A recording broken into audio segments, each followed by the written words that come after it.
कैसे समझदार व्यक्ति हो। जब भी आप किसी घटना में होते हो, जहां आपके साथ कोई घटना घटती है, तो आप उसको हल करना चाहते हैं, तो आप कैसे हल करते हो? क्या आप हालात को देखते हो, जब व्यक्ति को देखते हो?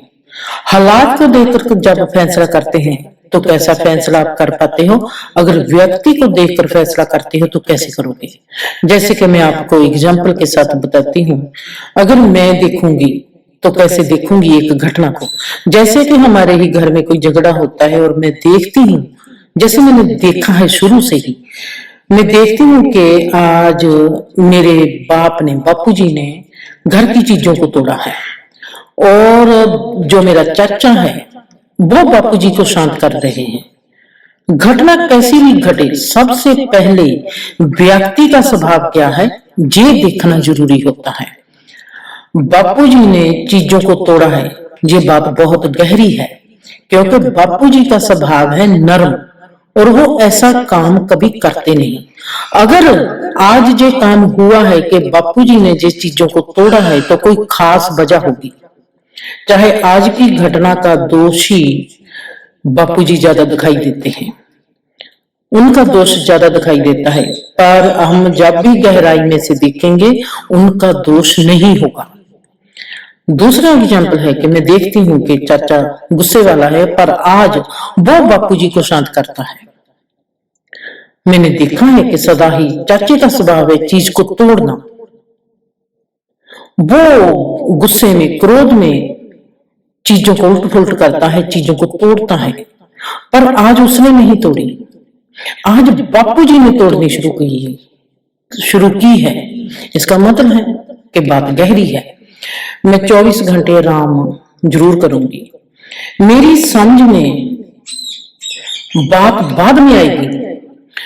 उससे पहले बापूजी और चाचा दोनों की कहानियां, दोनों की जो स्वभाव है वो मुझको बयान कर देंगे। उसकी जो बयानी है मैं उसको समझा नहीं पाऊंगी आपको। अब क्या होगा, हमने जहां पर देखी है दो चीजें, हालात और व्यक्ति। हालात को किसने पैदा किया और ऐसे रिएक्शन किसने किया? व्यक्ति के स्वभाव को देखूंगी और हालात के स्वभाव को देखूंगी। व्यक्ति का व्यक्तिगत स्वभाव, हालात का उन व्यक्तिगत स्वभाव में से पैदा हुई एक घटना।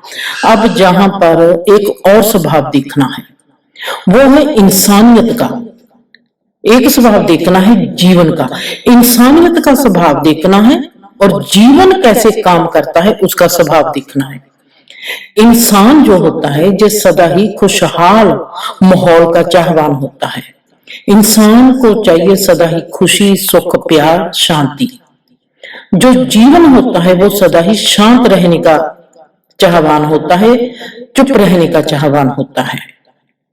जब हम किसी भी क्रियाक्रम में जल्दी से प्रतिक्रिया करते हैं तो वहां पर झगड़ा कभी भी हल नहीं होता, वो सदा ही रिएक्शन पर रिएक्शन करता जाएगा।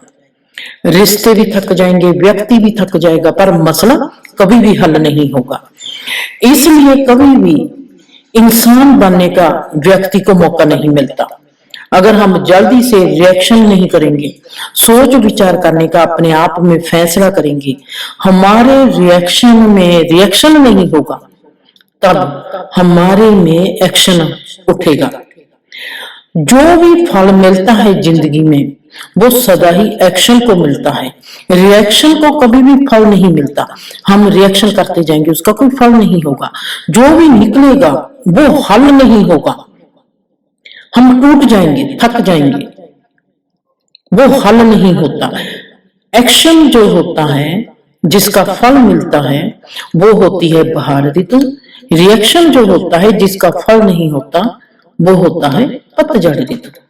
इसलिए सदा ही हमको हालात को देखकर नहीं, व्यक्ति के स्वभाव को देखकर कि ये घटना घटी है किन दो लोगों के बीच घटी है और उनका स्वभाव क्या है, उनके स्वभाव को मुख्य रख कर ही जब हम फैसला करेंगे तो हम अपनी हर घटना को सॉल्व कर सकते हैं।